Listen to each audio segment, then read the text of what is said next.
Assalamualaikum warahmatullahi wabarakatuh. Perkuliahan hari ini tentang manajemen airway, yaitu kegawat daruratan. Bagaimana Anda nanti membuka jalan nafasnya dengan cara airway. Kalau yang kemarin mungkin dari dosen sebelumnya sudah menjelaskan pembukaan jalan nafas, breathing, dan nanti sampai circulation. Untuk hal ini nanti kita belajarnya tentang airway. Airway management, tindakan untuk menjamin pertukaran udara secara normal, korban tidak jatuh dalam kondisi hipoksia, kekurangan oksigen, maupun hiperkarbia. Ada dua cara, dengan alat dan tanpa alat. Sebelum itu kita review dulu anatomi pernafasannya. Berikut ini gambarnya. Anda mungkin sudah pernah mendapatkan mata kuliah anatomi fisiologi. Jadi yang perlu Anda ketahui bahwasanya nanti memasang untuk melakukan airway management, Anda harus memasang atau melakukan pertolongan airway management yang dengan alat.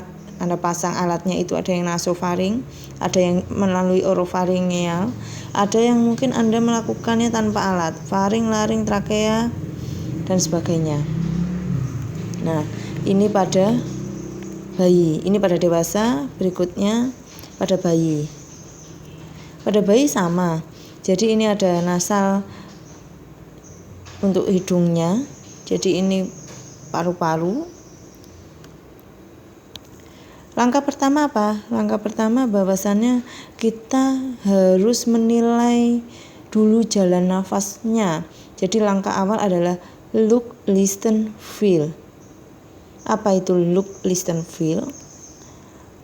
Look, melihat. Anda lihat gerakan nafasnya, pengembangan dadanya. Kemudian listen, mendengar aliran udara pernafasannya. Kemudian feel, merasakan pernafasannya. Nah, itu harus Anda kaji dulu LLF-nya.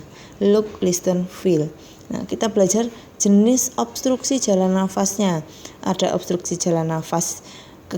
Obstruksi jalan nafas itu adalah kegagalan sistem pernafasan dalam memenuhi kebutuhan. Jadi adanya sumbatan obstruksi itu. Jadi kalau ada yang tersumbat akhirnya kan gagal pernafasannya.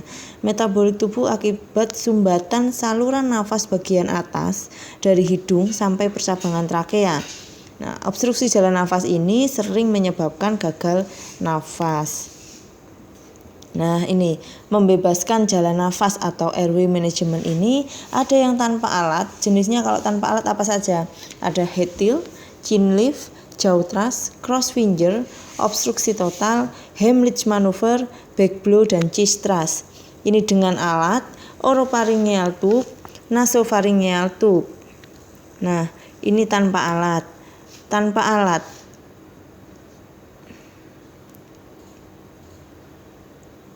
Tanpa alat, Anda bisa lihat di sini.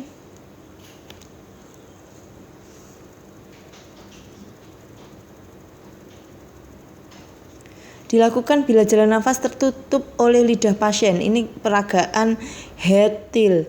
Suara nafas tidak bersih, terdengar suara tambahan atau snoring atau ngorok.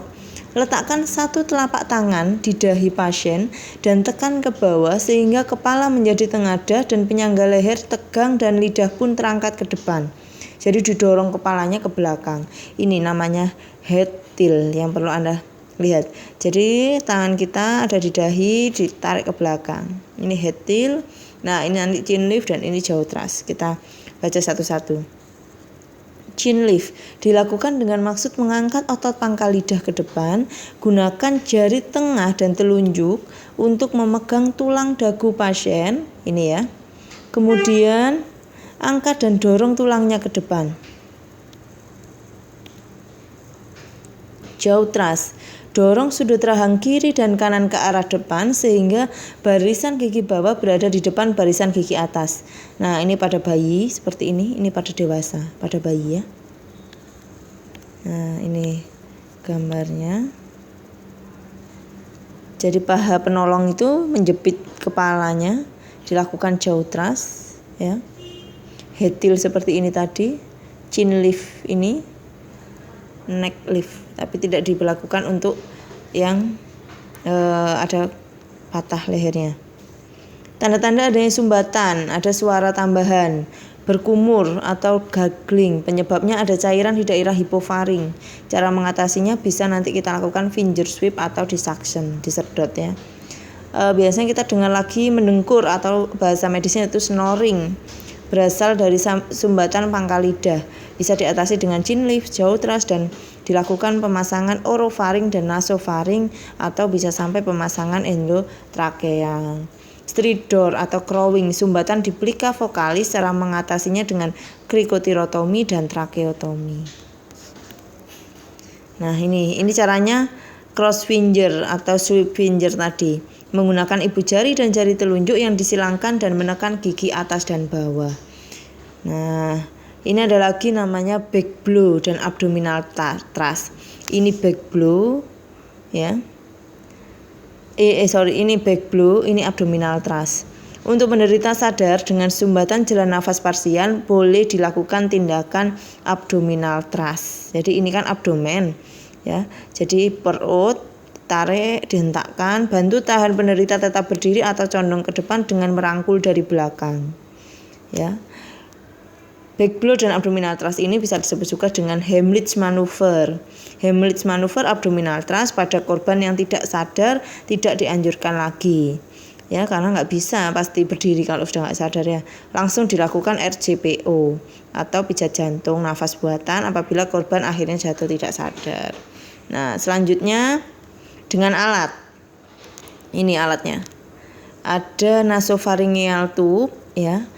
Dipasangnya tentu saja di hidung ya, nasopharyngeal tube. Kemudian ini di mulut, oropharyngeal tube.